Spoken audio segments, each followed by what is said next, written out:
আজ ১৯শে জুলাই। গত বছর এই দিনে ঢাকার মিরপুরে জুলাই যোদ্ধা আর আইনশৃঙ্খলা বাহিনীর সংঘর্ষে রণক্ষেত্রে পরিণত হয়। গুলি আর টিয়ার সেলের ধোঁয়ায় আচ্ছন্ন চারপাশ। ঘড়ির কাঁটায় তখন বিকাল ৩টা। পুলিশের গুলি জুলাই যোদ্ধা সাকিব রায়হানের বুক ভেদ করে চলে যায়। তার সঙ্গীরা তাকে যখন হাসপাতালে নিয়ে যাচ্ছে তখন তার একটাই প্রশ্ন ছিল, আমার শাহাদাতের মাধ্যমে কি দেশে স্বাধীনতা আসবে? তার সঙ্গীরা বলেছে, আসবে, তুমি দেখতে পারবে। কিন্তু হাসপাতালে নেওয়ার পথে বিকেল ৫টায় তার প্রাণ প্রদীপ নিভে যায়। খুলনার নবপল্লী এলাকার বাসিন্দা মাদ্রাসায় পড়ুয়া সাকিব রায়হান ঢাকায় বড় ভাইয়ের কাছে গিয়েছিল চাকরির সন্ধানে। তার চাকরি ঠিক হয়ে গিয়েছিল।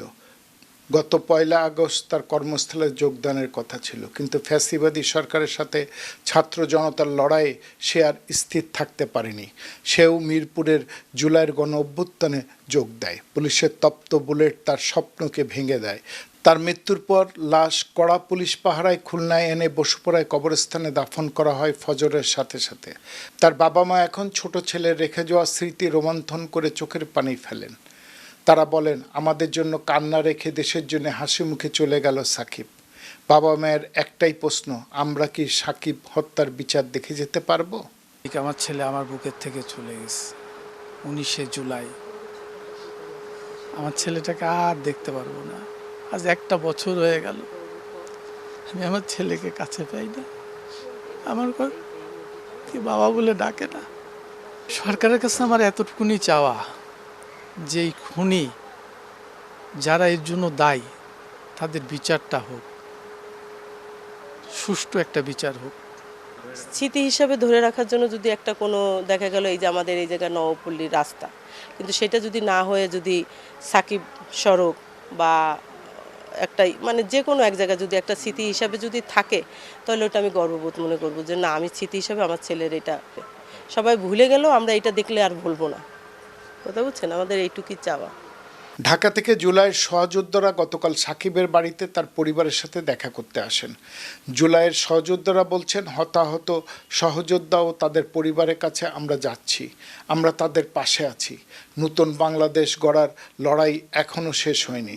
দুঃখজনক হলো সরকারকে শহীদ ও আহতদের সহায়তা করার জন্য চাপ দিতে হচ্ছে, যা আমরা আশা করিনি। জুলাই আগস্টে হত্যাকাণ্ড, গণহত্যা সংগঠিত করেছে, প্রত্যেকটা ক্রিমিনালকে বিচারের আওতায় নিয়ে আসা এবং শহীদ পরিবারকে ন্যায় বিচার প্রাপ্তিটা নিশ্চিত করা, এইটার জন্য মাঠে যা যা করা দরকার আমরা করে যাব।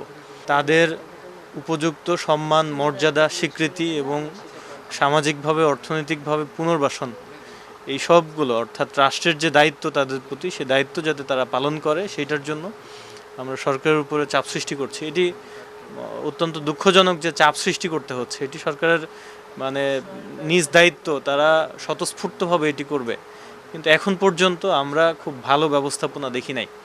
চোখের সামনে অনেকেই গুলিবিদ্ধ হতে দেখেছে। আর আসলে আমরা ফেসিবাদের নির্যাতনে নিষ্পেষিত হইতে হইতে দেয়ালে যখন পিঠ ঠেকে গেছে, আমরা সবাইকে দেখেছে যে কেউ গুলিকে ভয় পেয়ে পিছনে সরে যায় নাই।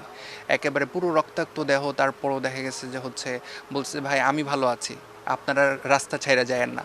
এই মানসিকতাটা আমাদের সবার ছিল।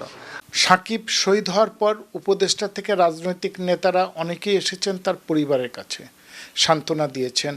সরকার, জুলাই ফাউন্ডেশন, বিএনপি, জামাত ইসলামী সহ অনেক সংগঠন পরিবারটিকে আর্থিক সহায়তা দিয়ে তার বাবা মাকে চলার পথ করে দিয়েছেন। সাকিবের বাবা মায়ের একটাই কথা, টাকায় কি আর সন্তানের অভাব পূরণ হয়?